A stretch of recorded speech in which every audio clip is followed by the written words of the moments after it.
कर्नाटक के धर्मशाला में सामूहिक दफन मामले की जांच अब पूरी तरह से एसआईटी की टीम को सौंप दी गई है। एसआईटी ने 6 अगस्त को धर्मशाला स्थित स्थल संख्या 11A पर खुदाई का काम पूरा कर लिया है। सोमवार को इसी स्थान से कंकाल के अवशेष मिले हैं, तो बुधवार को जब खुदाई आगे बढ़ी तो यहां से नमक की बोरियां बरामद की गई। इन नमक की बोरियों को शवों के जल्दी गलाने के लिए इस्तेमाल किया गया हो सकता है, ये आशंकाएं हैं। तो बता दें आपको कि 29 जुलाई से कर्नाटक के दक्षिण कन्नड़ जिले में नेत्रावती नदी के किनारे पुलिस की निगरानी में एक टीम खुदाई कर रही है।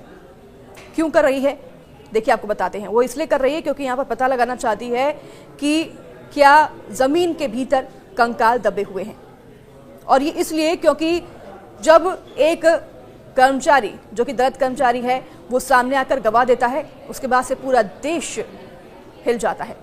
यह सब तब शुरू हुआ जब इलाके के एक प्रतिष्ठित धार्मिक स्थल धर्मशाला में खुद को पूर्व सफाई कर्मचारी बताने वाले एक व्यक्ति ने दावा किया कि उन्होंने एक रसूखदार परिवार और उनके कर्मचारियों के कहने पर यहां पर सैकड़ों शवों को दफनाया था। 3 जुलाई को इस अज्ञात दलित विसल ब्रोवर ने आरोप लगाया कि 1998 से 2014 के बीच दफनाए गए इन शवों में कई महिलाएं और लड़कियां भी शामिल थीं, जिन्हें यौन उत्पीड़न के बाद मार दिया गया था। तो वहीं 19 जुलाई को कर्नाटक सरकार ने इस पूरे मामले की जांच के लिए एक विशेष जांच दल यानी कि एसआईटी का गठन किया। इस टीम को शिकायतकर्ता की मदद से चिन्हित किए गए 13 स्थानों पर खुदाई का जिम्मा सौंपा गया है। जिन 8 जगहों पर खुदाई पूरी हो चुकी है उनमें से एक पर कुछ कंकाल मिले हैं, लेकिन पुलिस ने कहा है कि फॉरेंसिक जांच के बाद ही कोई अंतिम राय बनाई जा सकती है। हालांकि यह पहली बार नहीं हुआ है। दरअसल 2001 से 2011 के बीच धर्मशाला और उसके पड़ोसी गांव उजिरे में कुल 452 अप्राकृतिक मौतें दर्ज हुई हैं। यहाँ ध्यान देने वाली बात तो ये है कि इन मौतों के पीछे आत्महत्या या फिर दुर्घटनाएं भी हो सकती हैं।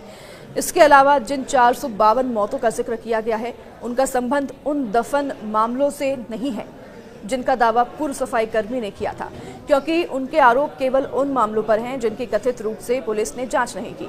तो वहीं दूसरी ओर खुदाई अभियान खत्म करने के बाद एसआईटी टीम शिकायतकर्ता के साथ कड़ी सुरक्षा में बेलतांगड़ी कार्यालय लौटे, जहां पर अन्य सबूत जुटाए गए। तो वहीं एक वरिष्ठ पुलिस अधिकारी ने जानकारी देते हुए बताया है कि गुरुवार को साइट नंबर 11A पर तलाशी अभियान जारी रहेगा। यहां बिखरे हुए कई कंकाल मिले हैं और इसलिए खुदाई प्रक्रिया अभी भी चलेगी। इसके बाद टीम साइट जो है वो 13 पर पहुंची खुदाई करने के लिए, और 13 जो साइट है वहां पर शुरू किया जाएगा खुदाई का काम जल्द ही। घटनाक्रम आपको बता दें, अगर आप शुरू से इस न्यूज़ को फॉलो कर रहे हैं तो आप जानते होंगे 31 जुलाई को एसआईटी की खुदाई में एक स्थान से कंकाल मिला था। ये जो स्थान है यहाँ पर ये विसल ब्लोअर ही लेकर गया था एसआईटी की टीम को। उसके बाद 4 अगस्त को एक स्थान पर सतह पर कंकाल मिले और इन मामलों को 5 अगस्त को दर्ज किया गया। तो वहीं एक जयंत नाम के व्यक्ति ने 4 अगस्त को एक अलग शिकायत दर्ज करी इस पूरे मामले में, और इसे भी एसआईटी को सौंप दिया गया। सबसे बड़ा मोड़ तो तब आया जब एसआईटी की टीम के साथ शिकायतकर्ता खुद जंगल में गया और सूत्रों के मुताबिक यह व्यक्ति पूर्व सफाई कर्मी हो सकता है। उसने आरोप लगाया है कि 1995 से 2014 के बीच उसे कई शवों को दफनाने के लिए मजबूर किया गया था। तो उसके अनुसार इन शवों में महिलाओं और नाबालिगों में जो है यौन उत्पीड़न करके उन्हें मारने के बाद दफनाने के शव जो है यहाँ पर दफने हुए हैं, दफनाने के आरोप उसने लगाए हैं। कई पर यौन उत्पीड़न के निशान भी दिखाई देते हैं। तो शिकायतकर्ता ने मजिस्ट्रेट के सामने अपना बयान दर्ज कराया। उन्होंने कहा कि उन्हें अब पछतावा है, इसलिए वो सामने आ रहे हैं। अब नए साइट पर भारी मशीनरी और श्रमिक तैनात किए गए हैं।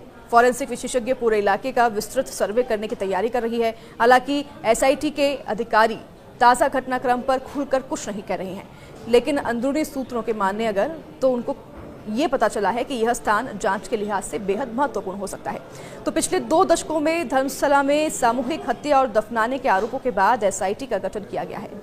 इसी बीच धर्मशाला गांव में माहौल तनावपूर्ण है। मंदिर प्रशासन, समर्थकों और प्रदर्शनकारियों के बीच टकराव की स्थिति बन गई है। दोनों पक्षों के लोग मौके पर जुट गए हैं, जिसमें तनाव बढ़ गया है। पुलिस ने किसी भी अप्रिय घटना को रोकने और हालात काबू में रखने के लिए इलाके में कड़ी निगरानी शुरू कर दी है। तो वहीं आपको बता दें कि एक यूट्यूबर के द्वारा भी कई बड़े खुलासे किए गए हैं।